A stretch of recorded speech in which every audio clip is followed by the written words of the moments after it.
নমস্কার, এমইউ কিচেনে সবাইকে স্বাগতম। আবার আমি চলে এসেছি নতুন একটা ভিডিওর সাথে। আপনারা তো দেখে বুঝেই গেছেন আমি কী বানাতে চলেছি। রেসিপি আমি শুরুতেই লিখে দিয়েছি। আজ আপনাদের আলু ধনিয়া পকোড়া দেখাচ্ছি। ধনেপাতাগুলো হালকা পেকে গেছিলো।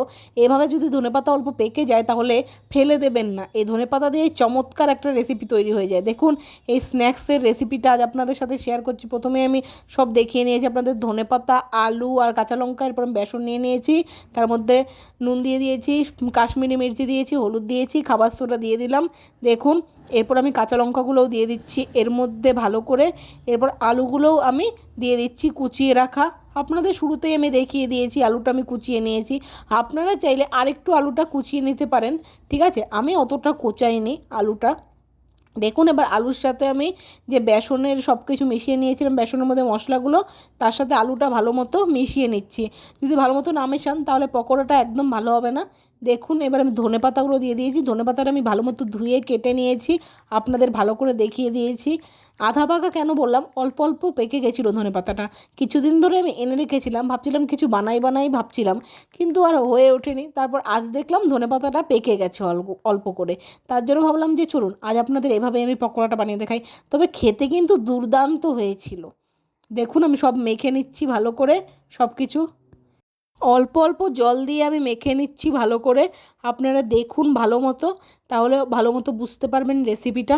পকোড়া তো সাধারণত আপনারা সবাই বাড়িতে করে থাকেন, তার জন্য এটা খুব বড় একটা বিষয় নয়। আর পরিমাণ মতো জল দিয়ে মাখবেন, মানে অল্প অল্প করে, তাহলে দেখবেন যে আপনারা যে বড়াটা করবেন তার জন্য যে ব্যাটারটার সাথে যে সব কিছু মিশবে সেটা খুব সুন্দরভাবে মিশে যাবে, আর পকোড়াটাও খুব সুন্দর হবে। দেখুন, আমি মেখে নিয়েছি সুন্দর করে ভালো মতো।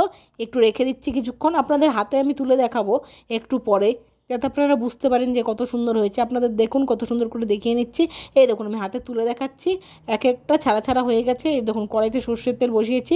তেলটা গরম হয়ে এলেই এই যে পকোড়াটা আমি ভেজে নেব। তেলটা গরম হয়ে যাওয়ার পর দিয়ে দিলাম পকোড়াগুলো একটা একটা করে।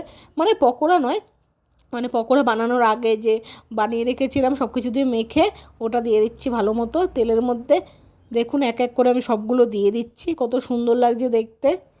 আর তেলটা কিন্তু গরম না করে একদমই দেবেন না, না হলে লেগে যাবে আর কাঁচা কাঁচা গন্ধ করবে সর্ষের তেলে, ঠিক আছে। আপনারা চাইলে সানফ্লাওয়ার তেল দিয়েও বানাতে পারেন। আমার কাছে সানফ্লাওয়ার তেল ছিল না, তাই আমি সর্ষের তেল দিয়েই পকোড়াটা ভেজে নিচ্ছি। দেখুন কত সুন্দর লাগছে দেখতে। এবার আমি উল্টে পাল্টে ভেজে নেব, মানে এপিট ওপিট করে আর কি, ঠিক আছে। দেখুন, আমি উল্টে নিচ্ছি। আপনাদের আমি পুরোটাই দেখিয়েছি, কারণ পুরো ভিডিও যদি না দেখেন তাহলে কি করে বুঝবেন।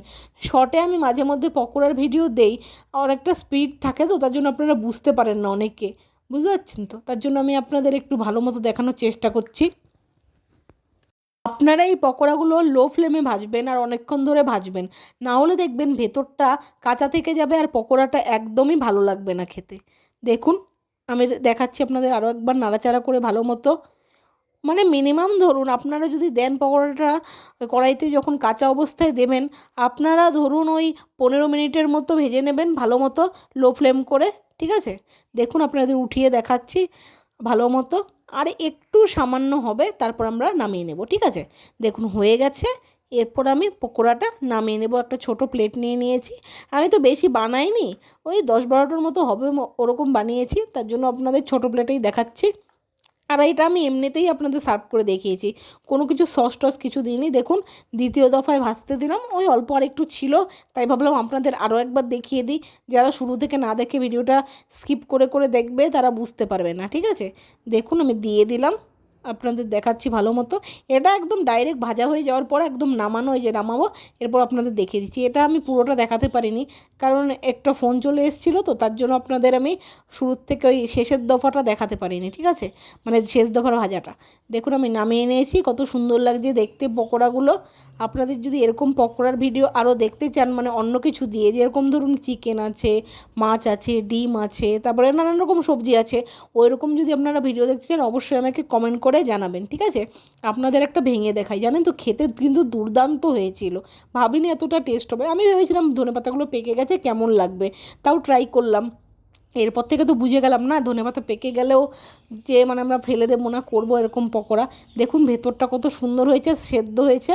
আপনাদের একটা ভেঙে দেখালাম। ভিডিও ভালো লাগলে অবশ্যই লাইক, কমেন্ট, শেয়ার, সাবস্ক্রাইব করতে ভুলবেন না।